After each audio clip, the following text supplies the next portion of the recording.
제철에 그 수확되는 식재료는 햇빛, 온도, 수분 이런 것들이 정말 최적의 상태입니다. 최적의 조건에서 자라기 때문에 영양이 가장 풍부한 시기라고 생각하시면 돼요. 영양소뿐만이 아니고 당도, 산도, 향미도 제철이 가장 좋아요. 그래서 향이 좋고 달고 그런 단맛이 많이 난다면 자연스럽게 뭐 설탕이나 조미료 같은 걸 줄일 수 있겠죠. 그래서 바로 저속노화랑 찰떡입니다.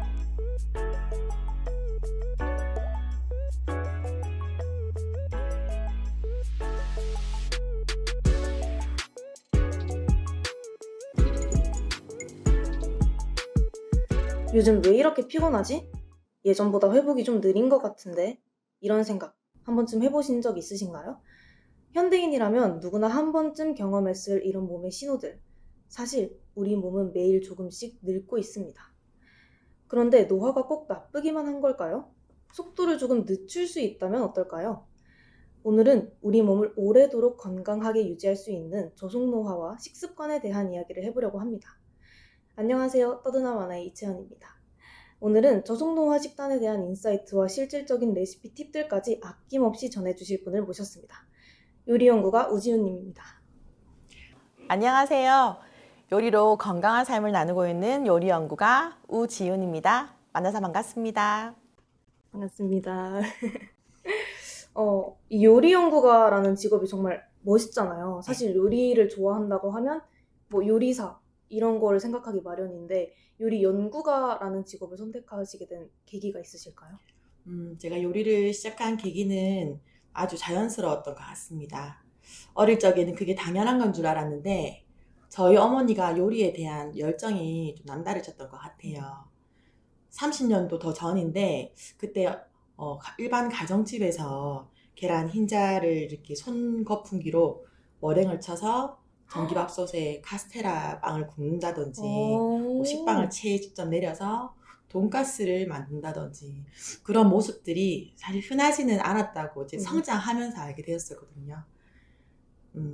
그래서 어머니 덕분에 좀 요리야 자연스럽게 가까워졌던 것 같고 또 내 요리를 다른 사람들에게 나누었을 때 얻는 기쁨을 좀 빨리 알게 되었던 것 같습니다. 그래서 최근에는 이제 어릴 때 만났던 친구들을 만났을 때 친구들이 지윤아 너 오늘 어릴 때 나 놀러 가면 뭐 치즈 동그랑땡 뭐 참치 동그랑땡 해줬잖아 뭐 떡볶이 만들어줬잖아 그게 지금도 한 번씩 먹고 싶어라는 말을 많이 해요. 그래서 저는 이제 그런 기쁨을 느끼면서 제가 이제 이런 내 직업이 내가 기쁘게 할 수 있는 일이 어떤 것일지 고민을 많이 했던 것 같습니다. 그래서 자연스럽게 조리과에 진학하게 되었던 것 같아요.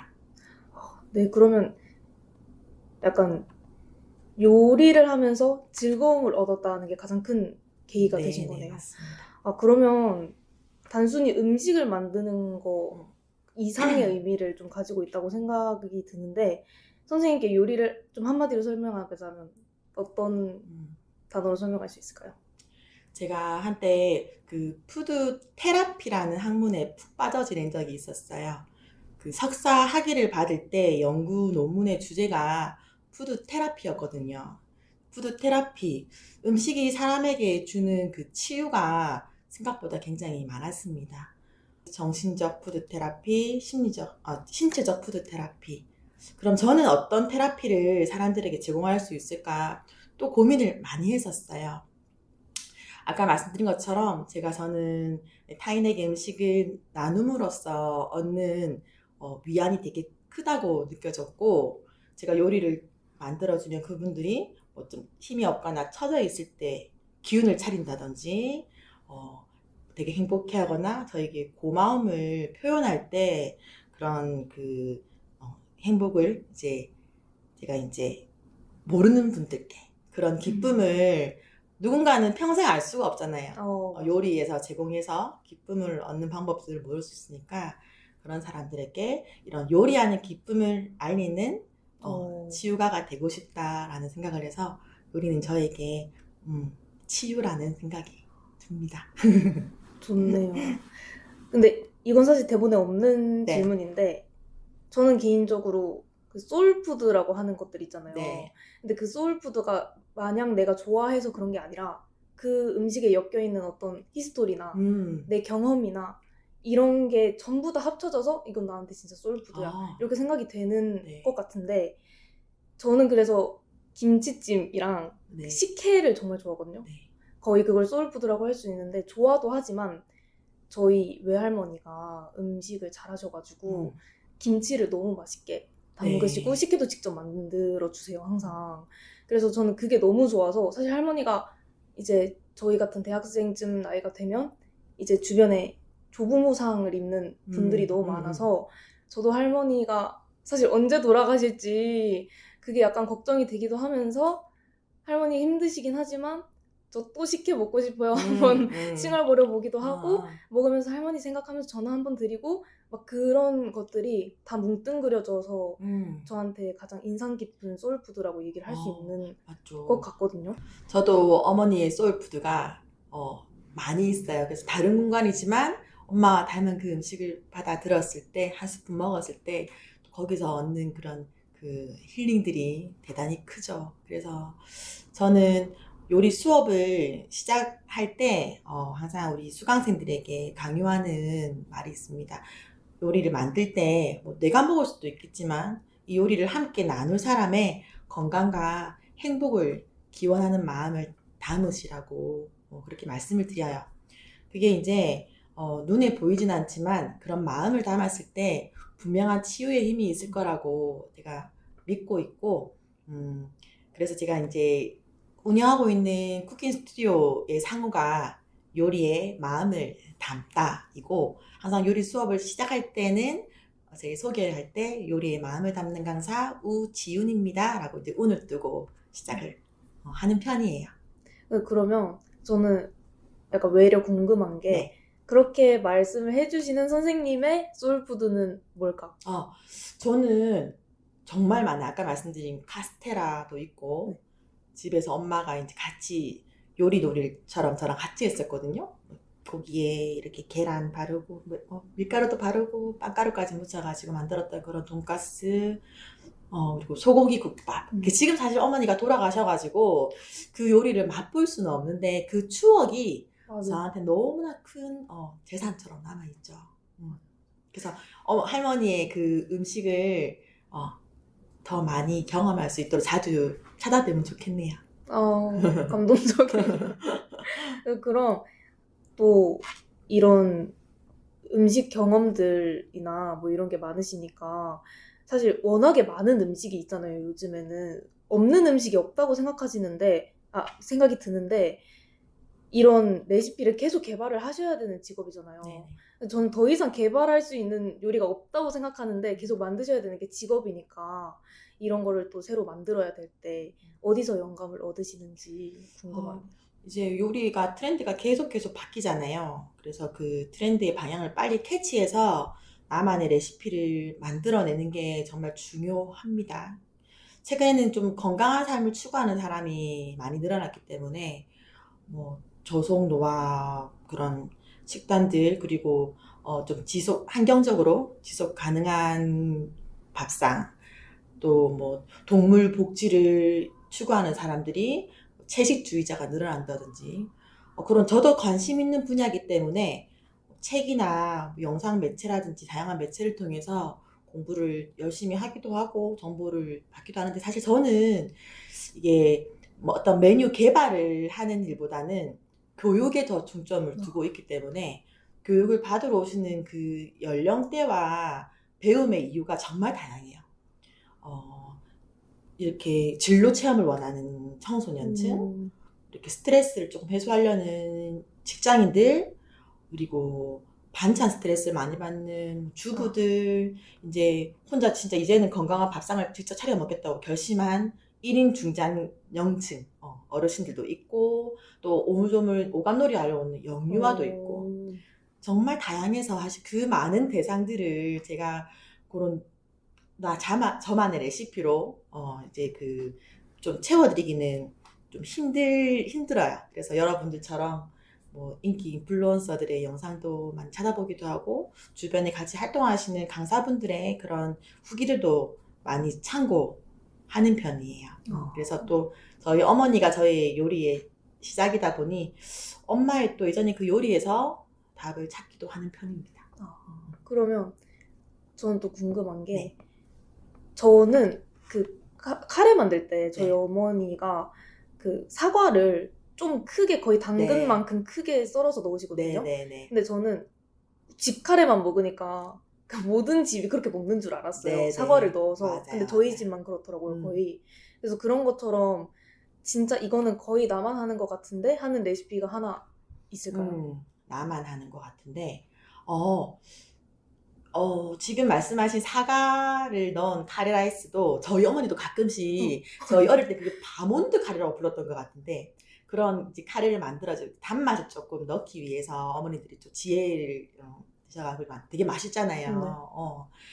저희 엄마 같은 경우는 김밥에 유부를 넣으셨어요. 그리고 또 오, 유부초밥 따로 만들고 김밥을 따로 만드는데 저희 어머니는 유부를 새콤달콤하게 만드셔가지고 꼭 김밥에 그걸 넣으셨거든요. 혹시 그런 김밥 드셔보셨나요? 아니요. 안 드셔보셨죠? 네. 그 김밥의 맛이 저는 너무 맛있는데 한 번도 밖에서나 다른 친구 엄마들이 만들어주는 김밥에서 한 번도 그걸 먹어본 네. 적이 없거든요. 그래서 그 김밥 하나만은 우리 가족들이 지금 모이면 너희 엄마가 만든 김밥 진짜 맛있었는데 뭐 우리 엄마가 만든 김밥 최고였지 하는 그런 또 추억 얘기를 하면서 지냅니다.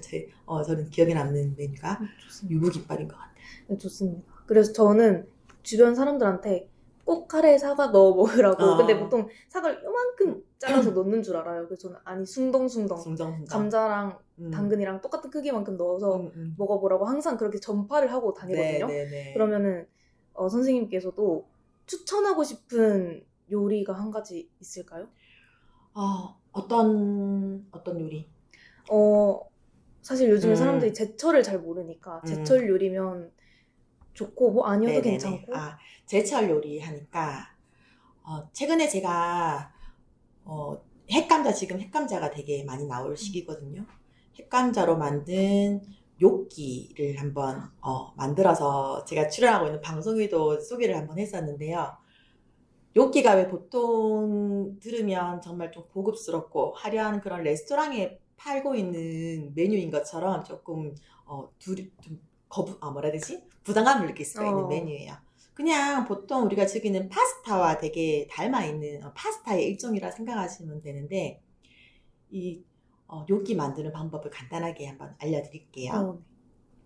요끼는 이제 그 감자를 껍질을 벗기지 않은 상태로 푹 찝니다. 머릿속에 저장하세요. 푹 쪄서 왜 껍질을 벗기지 않냐면 수분감이 최소화되어야 되기 때문에 껍질을 벗기면 삶았을 때 수분이 감자로 스며들 거 아니에요. 그래서 껍질을 까지 않고 푹 삶은 감자를 kop질을 벗깁니다. 껍질을 벗겨서 채 곱게 내려요. 채 곱게 내려서 으깨 놓죠. 으깨 놓으면 수분이 막 날아가요. 흐트러 놔야 돼요. 본토에 있는 그 감자랑 우리나라의 감자는 수분량이 많이 틀리거든요. 그래서 우리나라 감자는 수분량이 지금 또 햇감자기 때문에 더 수분량이 많아서 빨리 식히면서 수분을 날립니다. 식은 그 감자에 계란 노른자 그리고 파마산 치즈라고 하죠. 마트 가면 세모난 치즈 이렇게 갈아서 쓸 수 있는 게 있어요. 파르미지아노 레지아노 치즈라는 그 치즈가 있는데 그 치즈를 이렇게 갈고 그리고 이제 밀가루나 전분가루를 거기 으깨어 놓은 감자에 넣어서 반죽을 해요. 그러면 이제 우리가 이 요끼가 우리나라의 어떤 음식과 닮았냐면 감자 옹심이라는 메뉴 아세요? 감자 옹심이의 식감은 어때요? 쫀득쫀득하죠. 그럼 쟤도 옹심이처럼 쫀득거리겠지라는 생각을 하시는데 틀려요. 옹심이는 쫀득거리지만 요끼는 오히려 부드럽고 포슬포슬한 식감이거든요. 그래서 반죽을 할 때 쫀득거리게 하려고 많이 치대는 분들이 있는데 그러면 오히려 딱딱해집니다. 그냥 이렇게 손에 들러붙지 않을 정도로 빨리 반죽을 완성시켜서 도마에 밀어요. 도마에 길게 밀어서 엄지손톱만큼 사이즈로 소분을 해가지고 둥글려요. 둥그리면 동그란 납작한 그런 그 모양이 될 텐데 거기에 소스가 좀 스며들 수 있도록 집에 있는 포크 있죠? 포크로 이렇게 홈을 내주면 거기 사이사이에 홈이 생겨서 소스가 잘 이렇게 스며들 거예요. 이렇게 파스타 이제 만들어졌죠. 삶아야 될 거 아니에요. 네. 그러면 일반 파스타 면 삶듯이 뜨거운 물에 소금을 넣고 삶아냅니다. 여기를 풍덩 떨어뜨렸을 때 이제 실패한 건지 아닌 건지 확인할 수 있어요. 뜨거운 물에서 여기가 스르르 풀려버리면 얘는 수분 조절을 실패한 겁니다. 하지만 얘가 이제 둥둥 떠서 스스로 막 앞구르기 뒷구르기를 막 해요. 그러면 성공한 거거든요. 얘를 딱 체에 건져서 차가운 물에 살짝 담궜다가 빼면 이제 요끼는 완성됐습니다. 그럼 이제 이거를 우리가 좋아하는 취향에 맞도록 토마토 소스도 있을 것이고 크림 소스도 있을 것이고 그냥 오일 파스타도 있잖아요. 그런 식으로 이제 소스에 버무려서 파스타를 완성하시면 되는데 이때 제철 나물이나 이런 것들을 생으로 올리거나 데쳐서 소스에 같이 버무리거나 그렇게 하시면 좀 더 그 계절을 만끽하실 수 있을 것 같고 저의 개인적인 취향은 감자와 잘 어울리는 들깨 소스 크림 파스타로 만들어 드시면 정말 맛있더라고요. 요즘 네. 들깨 좀 빠졌어요. 네. 들깨는 어른 맛인데 이제 어른이 되셨다니. 어릴 때는 들깨가 싫었는데 조금씩 이제 어른이 되면서 들깨가 또 고소하고 맛있더라고요. 되게 건강에도 되게 이로우니까 다음에 한번 오늘 제가 알려드린 레시피로 한번 만들어 보세요. 한번 해보도록 하겠습니다.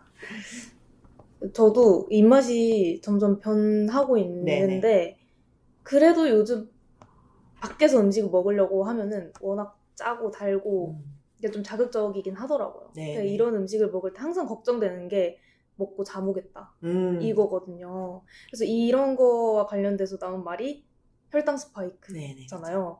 그래서 저속노화 얘기가 안 나올 수가 없잖아요. 그래서 이제 본격적으로 저속노화 이야기를 해보려고 합니다. 바쁘게 사는 현대인들에게 건강한 식단을 지키는 것이 참 어렵잖아요. 그러니까 바빠서 여유가 없다는 거, 뭐 이런 거 이외에도 실질적으로 저속노화 식단을 좀 실천하기 어려운 이유가 뭐라고 생각하시나요?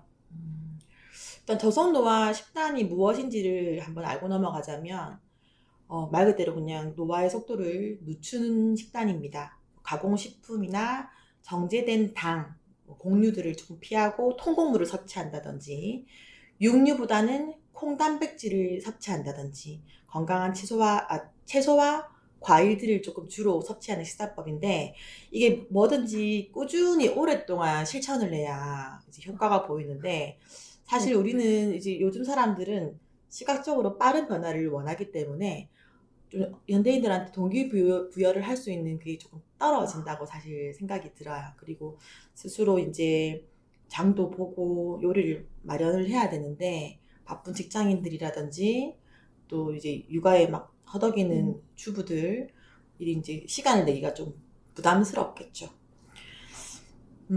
저도 저속노화 식단을 조금 이게 건강한 식단이니까 관심이 많아서 실천한 지 좀 시간이 오래되었거든요. 근데 이게 성공하지 못한 이유는 사회활동도 하고 가족 모임도 있고 문화생활도 해야 되고 하는데 그 식단을 좀 고집하기가 사실 쉽지 않더라고요. 계속 좀 실패를 반복하는 그런 느낌들이 듭니다. 맞아요. 그러니까 저도 요즘에 사실 인턴을 잠깐 한 5, 6개월 정도 하고 있는데 제가 인턴 하기 전에는 일단 무조건 밥을 일찍 먹었어요. 그러니까 저녁을 한 5시 반에서 6시에 저녁을 먹기 시작해서 그럼 6시 반 안에는 무조건 끝나거든요. 그러니까 그런 식으로 좀 일찍 먹는다거나 아니면 좀 건강한 거 다 같이 챙겨 먹는다거나 그러니까 가족끼리 다 같이 먹으면 다 같이 하니까 그게 맞아. 실천이 되는데 이게 다 퇴근 시간 다르고 다 밥 먹는 시간 달라지고 하니까 나 혼자 하니까 사실 너무 힘들더라고요. 맞아요.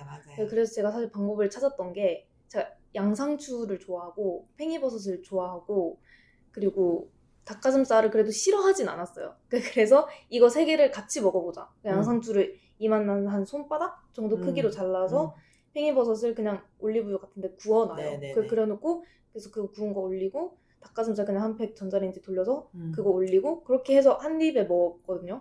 그렇게 하다가 너무 질린다 싶으면 요즘 저당 소스 이런 것도 나오더라고요. 저칼로리 저당 소스 나온 것들 중에 좀 맛있어 보이는 거 하나 사서 네네. 한 2방울 음, 2방울 사치처럼 뿌려서 먹고 이렇게 하면 양상추 때문에 목도 안 맥히고 네네. 좋더라고요. 근데 네. 또 약간 작심삼일. 음, 작심삼일도 사실 오래 간 거라고 생각해요. 네. 왜냐면 양상추도 비싸고 음, 사실 그 너무 질리고 어. 이러니까 사실 유지하기가 너무 힘들더라고요. 그리고 너무 바쁘니까 집에서 그냥 간단하게 먹을 수 있는 거 그냥 아무거나 먹고 싶고 그걸 꺼내고 이렇게 공들여서 먹는 게 사실 너무 지치더라고요. 그래서 이런 와중에도 불구하고 좀 실질적으로 내가 좀 그래도 작심삼일이라도 지켜볼 수 있는 그런 식단이 있을까요? 저속노화와 관련돼서? 이제 사람마다 선호가 틀리니까 아무리 좋은 식단도 모든 사람에게 적용되기는 좀 어려운 것 같아요.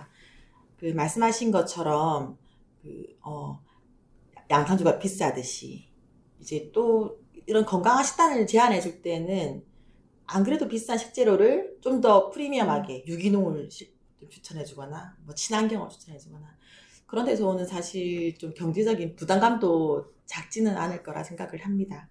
그래서 내가 실천 가능한 좀 지속 가능한 그런 방법들이 찾는 것이 좋을 것 같은데 제가 요즘 실천하고 있는 부담 없는 이런 식단의 실천 방법은 가능한 덜 짠, 덜 단.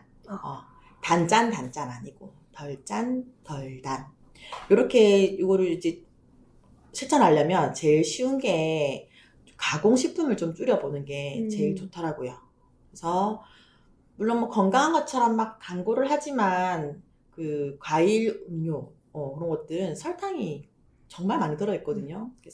과일 음료가 땡길 때는 그냥 정말 생과일을 씹어 먹거나 또 청량함을 느끼기 위해서 탄산 음료를 마시죠. 그럴 때는 레몬즙을 떠트린 그런 이제 물에 허브, 민트, 청량감을 주는 그 민트를 조금 띄워서 드시기도 하고 소스 또 양념 만들 때는 짠맛과 단맛을 줄이고 감칠맛이나 신맛, 고소한 맛, 매운맛, 뭐 또 향신채를 이용하면서 단맛이나 이제 짠맛을 뺀 그런 밍밍함을 이런 것으로 채우려고도 합니다. 그리고 소스는 뿌리는 것보다 찍어 먹고 그리고 이제 또 뭐 건더기 국이 있으면 건더기만 좀 건져 먹는다든지 그런 것들을 실천하시면 너무 어렵지 않게 그냥 좀 소소한 노력이지만 내 몸에 조금 스며드는 그런 습관들을 만드시는 게 좋은 방법인 것 같아요.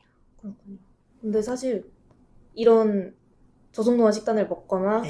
뭐 평소에 먹던 것보다 조금 덜 자극적이게 이런 식으로 먹고 나면 아무리 내가 다른 걸 안 먹으려고 막 양치를 하고 일찍 자려고 노력하고 해도 좀 빨리 허기가 지거나 아니면 막 입이 심심하거나 맞아요. 그럴 때가 있어요. 근데 사실 일주일 참고 마지막 하루에는 꼭 먹고 싶은 날이 있거든요. 야식 맞아요. 같은 거를. 그래서 저는 최대한 참으려고 막 양치를 2번씩도 하고 막 이렇게 해봤는데 그래도 너무 땡긴다면 그래도 야식이지만 네. 그나마 좀 괜찮은 야식 추천 메뉴가 네. 있나요? 먹을 수 있는? 이렇게 뭔가 조금 이제 한 9시 정도 되면 이제 야식이 땡기죠. 뭔가 이제 씹어 먹고 싶은 욕구가 막 생기잖아요. 그럴 때는 야채 칩으로 조금 이겨내 보시는 것도 좋을 것 같아요. 집에 냉장고 열어보면 짜투리 야채들이 있어요. 무조건 엄마가 하다가 남은 음식들 그런 것들이 있는데 양파 아니지? 당근, 감자, 뭐 단호박, 브로콜리, 연근 등등 이런 야채들을 얇게 썰어요. 뿌리 야채는 전분기가 좀 많기 때문에 전분기가 많으면 바삭바삭한 칩이 안 되거든요. 그래서 물에 한번 헹궈서 물기를 잘 제거해서 에어프라이기 요즘 집에 다 있어요. 에어프라이기나 뭐 건조기에 구워주세요. 그러면 좀 입이 심심할 때 뭔가 조금 이런 죄책감 없이 먹을 수 있는 과자같이 드실 수 있고 또 그런데 남의 살이 먹고 싶은 날이 또 있어요. 야채 싫어. 남의 살이 먹고 싶을 때는 비프칩. 좀 소고기 우리 뭐 샤브샤브용이나 불고기용 이런 거 있죠. 그런 것들은 조금 가성비 괜찮거든요. 그게 부담 없는 금액이라서 좀 신선한 그런 소고기를 사셔서 걔도 똑같이 말씀드린 그런 공정을 통해서 구워주시면 간을 따로 하지 않아도 충분히 감칠맛이 나고 괜찮아요. 그래서 저는 그거를 비프칩을 그리고 좀 그런 야채칩들을 조금 시간 날 때마다 만들어 놓는 편입니다. 근데 또 뭔가 좀 포만감이 필요할 때 있잖아요. 뭔가 좀 앉아서 비빔밥도 막 해먹고 싶고 그럴 때 있어요. 그럴 때는 저는 두부를 또 으깹니다.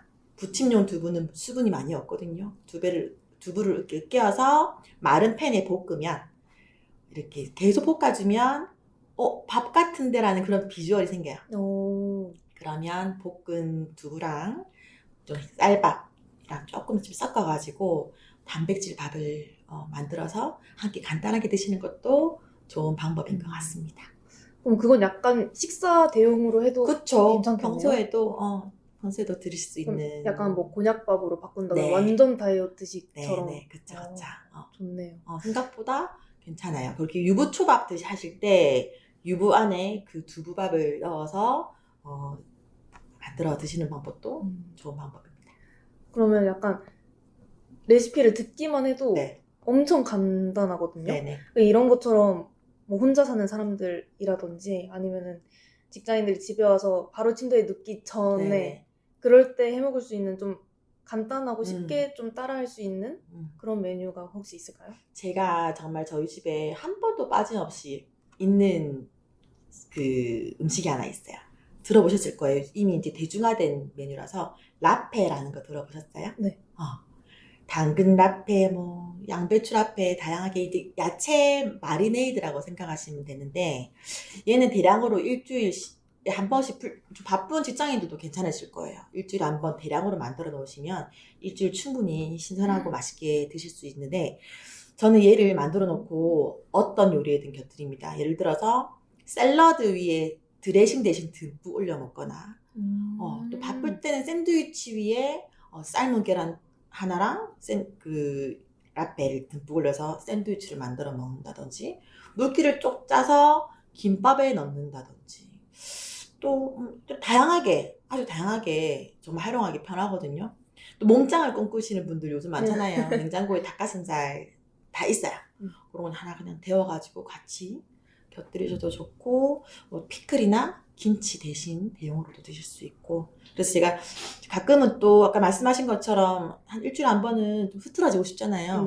저도 이제 일주일에 한 번 흐트러지고 싶을 때는 뭐 알코올도 섭취하고 내 몸에 좀 미안한 음식들을 막 마구마구 넣을 때는 마지막쯤에 좀 사과하듯이 미안해 하면서 라페를 또 막 먹기도 하고 그러는데 이게 이제 그 대중화되기 전까지만 해도 제 수업에 항상 라페가 같이 있었던 엄청 인기 있던 메뉴였어요. 근데 사실 라페 같은 것도 좀 만들려면 네. 재료를 많이 넣어야 된다는 네네. 어떤 그 막막함이 좀 있잖아요. 그러니까 사실 그거는 상관이 없는데 제 주변에 뭐 대학생들도 혼자 살거나 이러면은 제일 처음 엄마한테 전화를 하는 게 그거라고 했어요. 뭐 당근 뭐가 좋은 거야? 뭐 엄마가 고를 때는 항상 예쁘고 단단한 것만 골라서 왔는데 내가 고르니까 왜 이렇게 빨리 멍들고 안 예쁘고 맛이 없냐 그런 얘기 많이 하더라고요. 맞아요. 그래서 저도 막 참외가 열 몇 줄이면 맛있고 뭐 수박도 소리 듣지 말고 그 꼭지 모양을 봐라 뭐 이런 것들 있잖아요. 그러니까 이런 것처럼 식재료 고를 때 뭐 이런 거 보고 고르시면 훨씬 더 맛있는 거 고르실 수 있다. 아니면 이건 꼭 보셔라 하는 것들이 있을까요? 네. 장보기 정말 중요한 것 같아요. 제가 친구들 집에 한 번씩 놀러 가서 냉장고를 열어보면 엄청 잔소리 많이 해요. 이게 소비기한이 이미 지났는데 한번 개봉해보지도 못하고 바로 쓰레기통으로 가는 것들이 없어요.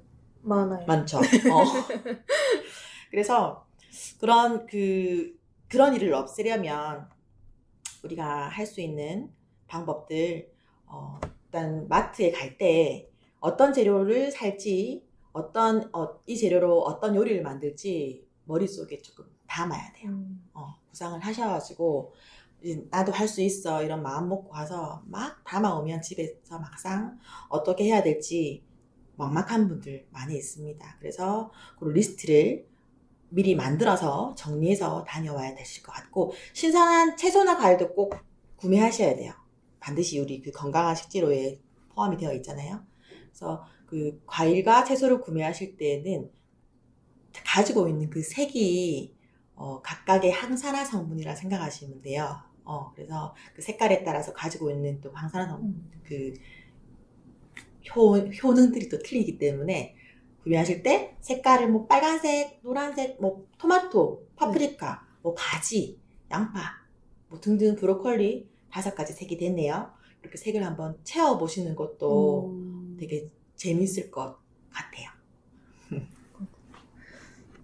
좋습니다. 그러면 뭐 그런 것들 있어요.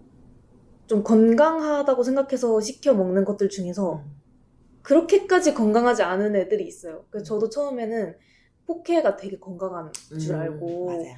많이 시켜 먹었는데 사실 뭐 소스도 많이 들어가고 사실 뭐 콘 있잖아요. 캔에 들어있는 그런 옥수수 콘 같은 것들도 사실 생으로 삶은 옥수수들보다 훨씬 안 좋고 뭐 그런 것들이나 그래놀라 같은 것도 시중에 그냥 대용량으로 파는 것들 사서 보면은 안에 약간 달달하게 들어있는 애들이 있어요. 그래서 그런 것도 사실 그래놀라라고 건강해 하면서 많이 먹으면 살이 찌고 안 좋아지더라고요. 이런 것들이 혹시 있을까요? 저희가 모르는.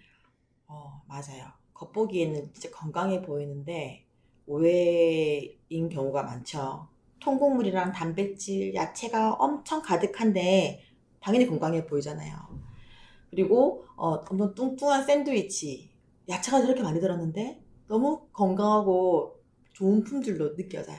네. 그리고 우리 제품은 노우유, 뭐 노계란, 노설탕 이런 걸로 우리는 식물성 재료로만 만들었어요 하면서 비건 베이킹 그런 제품들이 보통 그런데 뭔가 건강한 느낌으로 막 홍보를 합니다. 사실 그런데 노우유, 노계란 그런 것들이 왜 건강하다고 하는 건지는 사실 저는 그 재료를 보면 조금 의아해요. 오히려 탄수화물도 굉장히 많은 경우도 있고 소금과 당이 또 많은 경우도 있고 그래서 그 아까 말씀하신 포케 같은 경우도 안에 들어가는 소스에 당과 염도가 굉장히 많이 들어가 있는 경우도 있어요. 그리고 샌드위치는 안에 베이컨이라든지 햄 이런 것도 육가공품이 좋지 않다는 건 사실 우리 잘 알고 있죠. 그리고 그래놀라 같은 경우도 귤이랑 견과랑 막 좋은 것만 있으니까 왠지 건강해 보여요. 그런데 안에는 건조된 과일, 당절임을 많이 했기 때문에 당이 굉장히 높고 그 귀리가 이미 가공된 귀리이기 때문에 처음 알았어요. 이미 이제 막 으깨어서 통곡물이 아니라 귀리를 한번 으깨어서 이제 가공된 옷이기 때문에 또 그런 것들은 급하게 또 혈당을 보통 아침 식사로 제한하잖아요. 네. 그래놀라는. 그런데 아침부터 혈당 스파이크가 치고 올라올 수 있는 그런 재료들이 많이 들어있어요. 약간 배신당한 기분이 지금 살짝. 그래서 이 건강한 재료 몇 가지만 들어있다고 완전 건강한 음식이 아닌 거죠.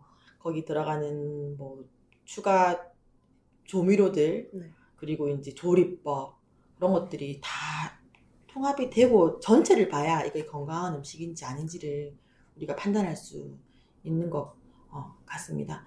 그리고 제가 아까 전에 그 마트 장 보러 가실 때 중요한 걸 하나 놓쳤는데 지금 생각이 났어요. 우리 이제 마트 갔을 때 엄청 다양한 제품들이 많아요. 똑같은 닭가슴살, 똑같은 뭐 가공식품이더라도 똑같은데 가격은 조금 차이가 나는 것 같은데 뭘 선택해야 되지? 모르겠어요. 그러면 우리 보통 그냥 제일 싼 거 1+1을 가지고 오거나 하죠. 그런데 중요한 것은 뒷면에 보시면 그 성분표가 있어요. 성분표를 꼭 보시고 단백질이 높은 게 무엇인지 또 반대로 당과 나트륨이 낮은 게 무엇인지 그런 성분표를 보시면서 판단하시는 게 제일 이상적인 방법입니다. 그래서 제가 이 말을 오늘 가서 또 우리 젊으신 분들이 택하실 때는 그냥 1+1을 그냥 고민 없이 가지고 오시는 분도 많은데 그것보다는 조금 내가 지금 주머니에서 돈이 조금 더 많이 빠져나가더라도 성분표를 보셔서 구매하시는 게 제일 현명한 방법인 것 같습니다. 좋습니다. 저도 항상 뭐 그런 데 살 때 그냥 뭐 안 좋은 게 안 좋은 거겠지 하고 그냥 저렴한 거 사는데 단백질이랑 나트륨 확인. 네, 나트륨 확인. 오늘 기억하고 가도록 하겠습니다. 그리고 마지막으로 제철 음식에 대해서 이야기를 해보려고 하는데요. 저도 사실 제철 음식에 아무런 신경을 안 쓰다가 네, 점점 나름 나이가 네. 한 살 한 살 먹으면서 나름 이제 제철 음식을 지금부터 챙겨 먹어도 내가 몇 번 챙겨 먹을 수 있지를 계산해보니까 생각보다 몇 번 못 먹더라고요. 제철에 이 음식을 먹을 수 있는 날이 얼마 없다고 생각하니까 아까운 거예요. 다들 그렇게 제철 하는데 다 이유가 있을 텐데 나는 왜 이때까지 이렇게 놓치고 살았나 싶기도 하고, 그래서 요즘 제철 음식 지켜 먹으려고, 좀 지켜서 먹으려고 봄에는 달래장 같은 거 해서 먹고, 이제 여름은 수박을 많이 먹을 예정인데 이런 제철 음식이 왜 중요할까요?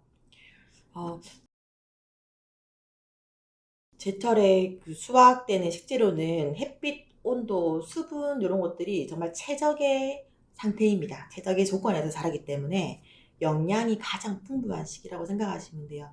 영양소뿐만이 아니고 당도, 산도, 향미도 제철이 가장 좋아요. 그래서 향이 좋고 달고 그런 단맛이 많이 난다면 자연스럽게 뭐 설탕이나 조미료 같은 걸 줄일 수 있겠죠. 그래서 바로 저속노화랑 찰떡입니다. 제철 음식 같은 경우는. 또 그리고 그 아까 계속 제가 말씀드린 강조하는 부분, 지속 가능성이라는 말을 계속 제가 이야기하는데, 환경적으로도 이제 제철 식재료는 이런 하우스 재배가 필요 없고 또 수입에 의존하지 않아도 되기 때문에 탄소의 배출량도 줄어들죠.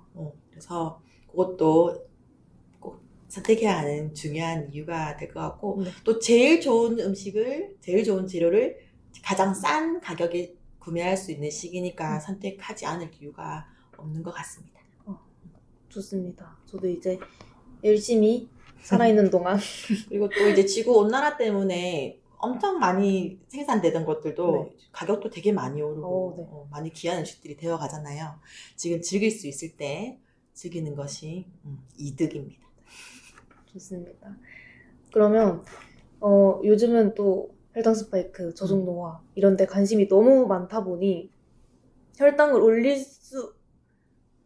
올리면 안 되는데 혈당을 올리는 음식은 먹고 싶고, 이러다 보니까 대체당 이런 거 많이 쓰잖아요. 우리 흔하게 먹을 때 뭐 알룰로스 이런 거 많이 쓰시고, 뭐 에리스리톨 뭐 이런 것도 요즘 많이 쓰이더라고요. 근데 뭐 어떤 분들은 많이 먹으면 좀 배가 아프더라, 설사를 하시더라, 뭐 이런 부작용이 있기도 하고, 뭐 어떤 대체당은 대체당이라고 적혀 있어서 제로라고 쓸 수 있기는 하지만 설탕과 똑같이 당을 올리는 그런 약간 눈속임하는 듯한 대체당도 있다고 하더라고요.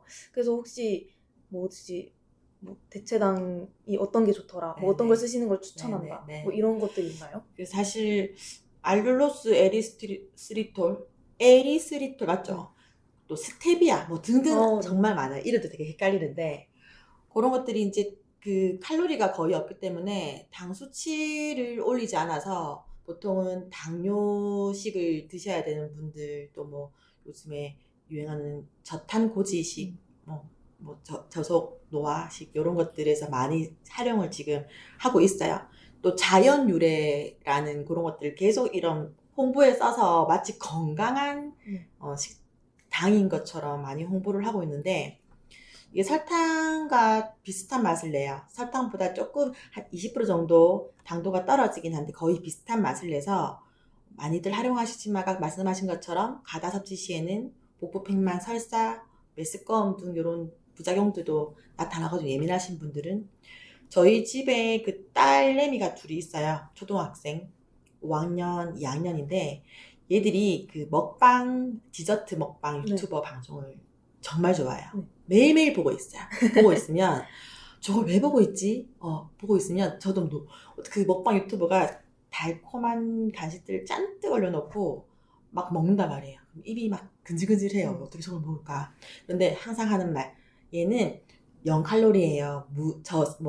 저 설탕이 없어요. 뭐 이런 말을 하면서 마치 그 음식을 먹어도 전혀 건강에는 이상이 없을 것처럼 막 그렇게 이야기를 하고, 그거를 그대로 받아들인 우리 아이들은 똑같은 제품을 사와서 먹으면서 저한테 이야기해요.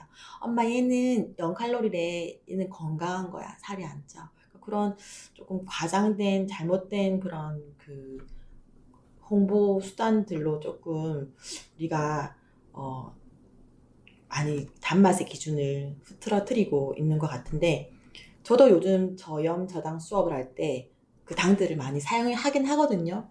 정말 말 그대로 대체당 필요할 때 대체할 수 있는 대체당이어야지 그거를 무분별하게 쓰시면은 이렇게 좀 인체에 연구했던 그런 기록들이 아직 많이 없어요. 대규모로 연구했던. 그래서 앞으로 어떤 부작용들이 일어날 줄은 아무도 모릅니다. 절대 안전하다고 할 수는 없을 것 같아요. 그래서 그런 것들이 이제 단맛의 기준이 흐트러지면 앞으로 다가올 그런 부작용들이 더 무서운 거죠. 그래서 요즘 이제 저도 계속 공부를 해야 되고 수업을 이제 들어요. 교수님들의 수업을 들으면 교수님들이 항상 하시는 말씀이 이 단맛의 기준이 흐트러지면 앞으로 더 무서운 일들이 일어날 건데 이것을 빨리 막아야 한다고 항상 이야기를 많이 하세요.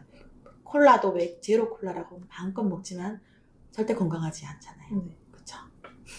맞습니다. 저도 가끔 대체당이라고 해서 막 먹다가 걔네가 그래도 달긴 달잖아요. 그래서 달긴 단 걸 계속 먹으니까 오히려 단 게 더 땡기고 물을 더 안 마시게 되고 막 그렇더라고요. 맞아요. 그래서 사실 저도 주의를 많이 하고 있습니다. 오늘 이런 얘기 들으니까 더 마음속에 깊이 새기고 네. 건강하게 먹자 그냥 네. 그런 생각이 듭니다. 오늘 제가 개인적으로 하고 싶었던 질문들도 많이 했고 보시는 분들께서도 되게 얻어갈 만한 대답들이 많았던 것 같아요. 정말 감사합니다. 오늘 알짜 정보가 이렇게 많이 쏟아졌는데요. 건강하게 오래 살고 싶다면 결국 매일 먹는 음식부터 들여봐야 된다는 생각이 듭니다. 바쁜 현대인들에게 꼭 필요한 정보와 따뜻한 조언들 아낌없이 나눠주셔서 정말 감사드립니다, 선생님. 마지막으로 청취자분들께 한 말씀 부탁드려요. 네. 내 건강은 내가 지금껏 살아온 나의 그 습관들의 결과물이라는 말이 있습니다. 바쁜 일상 속에서도 내 몸과 마음을 따뜻하게 다스리는 방법, 잘 먹는 것이라고 생각합니다. 건강한 선택이 여러분의 삶을 더욱 빛나게 해줄 것이에요. 항상 건강하시고 오늘 감사합니다. 네, 감사했습니다. 이렇게 오늘 떠드는 하나는 여기까지입니다. 다음엔 또 다른 흥미로운 이야기로 돌아올게요. 건강한 식습관으로 내일 더 젊어질 우리 모두를 위해. 안녕!